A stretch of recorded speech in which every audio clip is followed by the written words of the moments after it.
Hey everybody, let's take a look at three different related G-Shocks, some of which you don't hear talked about too much. Now I think most people are familiar with this, or at least the line of watches here. This is the GA2100. This particular one that you see here, you can't buy it like this. Well, I'll show you what I did, destroying my setup here. I just replaced the bezel. It's a particular colorway of this model that is limited edition, and I don't think a lot of people necessarily were interested in it. It's this guy right here. This was part of a limited edition, part of a release that had a whole bunch of camouflage watches, and honestly, I felt like this bezel was a little lazy. That's just printed on. That's going to scrape right off the first time you go outside with this thing. But the rest of this watch I really liked, and I didn't see anyone else doing this. This is exactly what I wanted at this model. A little bit of color differentiation on the indices. Some of these are straight up black and you really can't see them. Some of them they're white, like the original colorway of this, one of the black and white versions. And that's too much contrast. But this version has just a little bit of like gray red here in the indices. G-Shock is printed in red, and the hands are white, unlike the all blacked out model. I bought this bezel, I think from the, not from the all black version, that there's no text here. It's from the black and white model, one of the originals. Anyways, this is the very well known watch, the GA2100. Unfortunately, one of the greatest things about this watch is not really talked about. This is one of the earlier watches to use their carbon reinforced resin. That's how they were able to make this so strong while making it thinner. But it is not the first watch in their lineup to use that carbon reinforced resin. I think the first watch was actually one of the Master of G's, like a Gravity Man or something. But when they brought it down range into their standard range of G-Shocks and more attainable pricing, this watch here was the first watch, I think, to use it. I know it came out before this. This is the GA2000. This is the GA2100, and this one that I knocked over is the GA2200. So the GA line is like their standard G-Shock ana-digi watch line, and the 2000 line has this carbon reinforced core. This watch, I always felt like it got the short stick. It got a little ignored, and I think it's a very attractive watch. You can see some similarities there. They both have a disc at 9 o'clock. They both have LCD in this portion of the watch. But I thought it was a very attractive watch, very simple, clean, circular bezel here. You have the 5th button on here, and that is for the super illuminator. One of the nice things about it is it uses, standard spring bar. I forget the dimension. I think it's not small. I think it's like 24, it might be 24 millimeter. But you can see you have the quick release spring bar there. That's a rarity on G-Shocks. They really like their integrated straps. Yeah, 24 millimeter. You can buy straps that are 24 millimeter. It's not the most common size, but if you want a G-Shock that you can use standard straps on, you can get leather straps for them. You can get, find a NATO of that size. They came out with a couple of different variants of this watch. Some were really bright, like yellow and green. This, I think, is part of a limited edition. Got it right here. The GA2000E, and that came with a triple set of straps. So if you can't find any 24 millimeter straps, I think it came on the orange one. I always thought that was really cool. And it comes with like a 2-piece nylon strap as well. Yeah, I've never worn it on that. I mean, I've worn this watch, but I have enough watches where I think I wore it once or twice. I always thought this was an attractive watch, and it didn't get the attention it deserved.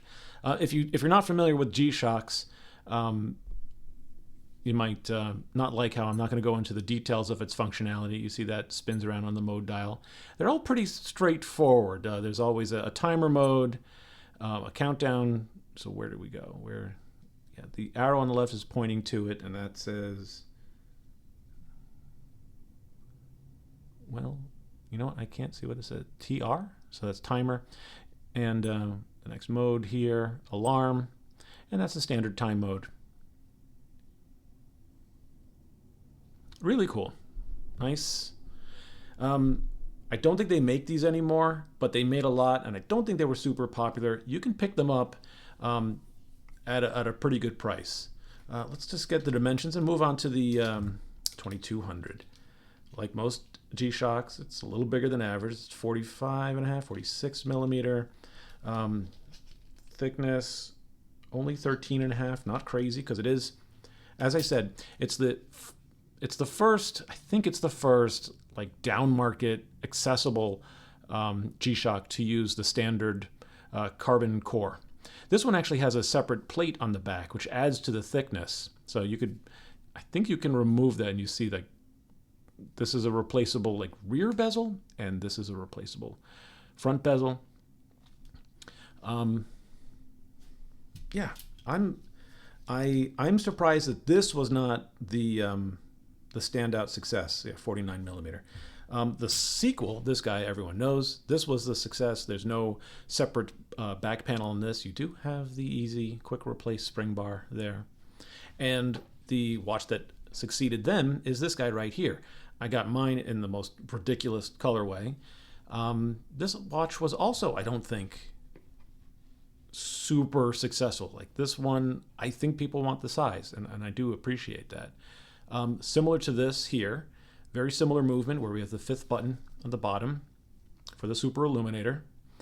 Did I read that this disc here was inspired by the brake rotor on race car? I think that is the case.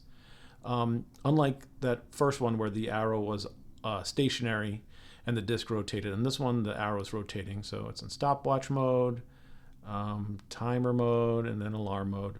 All these G-Shocks work kind of the same. You could find any tutorial online, but this time the ana-digi portion is here. For this one, it seems like in order to make it a little thinner, the back plate doesn't cover up the whole watch like it does on this, but it's just around the outside, but it lets this poke through to kind of help it attain an appropriate thickness. What do we see there? Movement 5674. What is the movement on this? 5590. No, they're different movements. But this watch also has replaceable straps. I think that's a good thing too, because whereas this, the straps that come with, they feel nice and premium. Less so in this one. It feels kind of basic, but that is a standard spring bar. They may even sell replacement straps for this, but let's get a dimension check on this guy, and then let's turn off the lights and see what they look like in the dark. You know what? Also 24 millimeter, that makes sense. What about thickness? Did they manage to get that down? They did. That is about 12 millimeter. What was this? 13, yeah. So they cut off a millimeter or two. I have to say, I love this watch, especially with the little mod that I did. But these guys too, they're not too huge. They do have some presence, so they're a little bigger. They come in all sorts of colors. There are some wild and crazy variants of this, and there are some more standard sedate versions of this. Like there's a black version of this, there's a yellow version of these. But they're all related. And like the killer feature of all of these watches is the carbon core, which you can now get in a ton of different G-Shocks. But here's where it kind of first appeared. And for as popular as this watch is, I've read articles in plenty of, let's say, articles on watches and why this is a great watch. They don't even mention the carbon core, which is weird to me. That's like its selling feature. That's how they make a watch of this toughness in this package.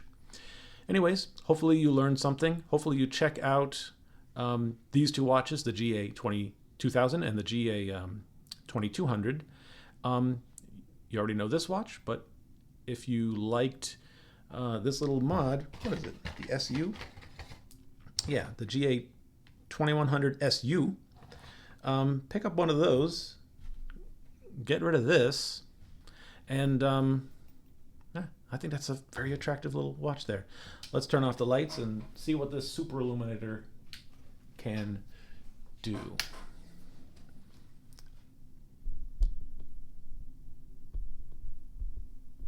Let's get that a little down there. Wow, amazing. I mean, yes, if you needed to read that at night, you could. Same thing here, nothing too crazy. And then, of course, and they do have lume, right? It's not just on the hands. Yeah.